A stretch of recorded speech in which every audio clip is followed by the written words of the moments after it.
Почитувани представници на медиумите, претеничката група на ВМРО ДПМНЕ ќе ги искористи сите можности согласно Уставот, закон и деловникот за работа на Собранието да го спречи изборот на Кацарска за избор на уставен судија. Кацарска е судија на кој Уставен суд и поништил одлука. Таа е извршител и джелат на власта. Кацарска е негативен пример за кој пишуваа универзитетите во САД. Таа не може и не смее да биде уставен судија. Со предлогот Кацарска да биде уставен судија само се заокружува договорот помеѓу власта и Кацарска. Таа требаше сите неистомисленици да ги осуди на максимална казна, а за возврат да биде избрана за уставен судија.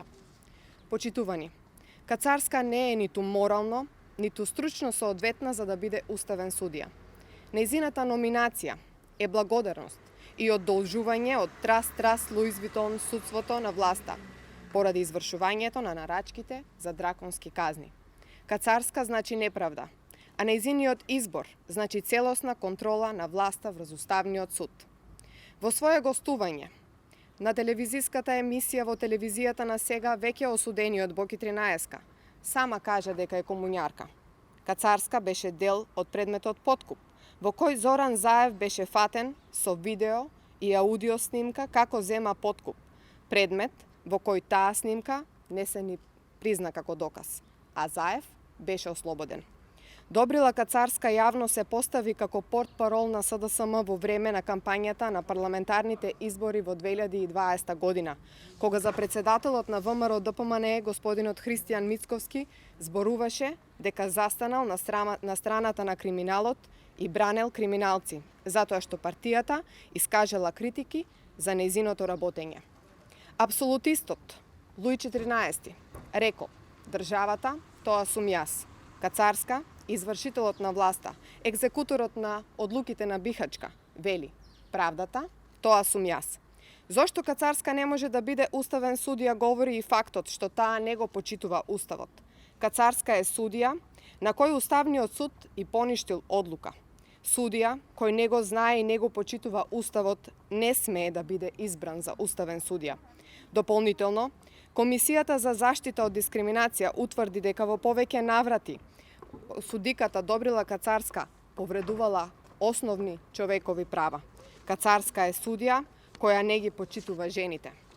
Противуставните одлуки на Кацарска станаа предмет на интерес и на најврвните универзитети во светот, како Универзитетот Колумбија од САД, кој пишува за Добрила Кацарска како судија кој го прекршил Уставот и Европската конвенција на човековите права.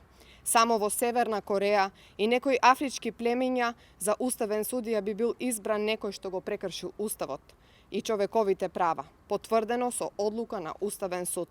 Но за власта тоа очигледно не е проблем.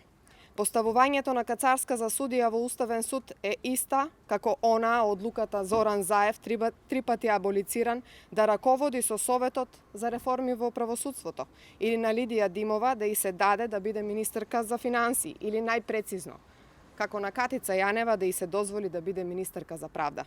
Кацарска држеше маратонски рочишта секој ден во неделата пред промена на името во случајот во кој што имаше обвинето 5 пратеници, од кој што тројца гласаа за промена на името и добија амнестија.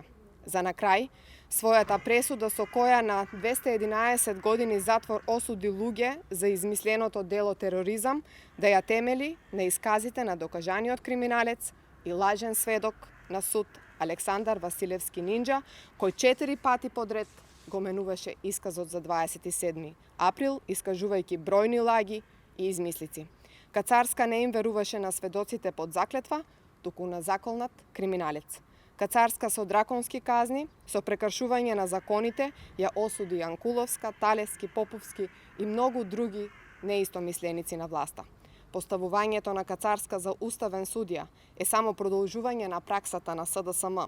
Секогаш кога СДСМ е на власт, за судии во Уставен суд бира луѓе од голема доверба во својот врв.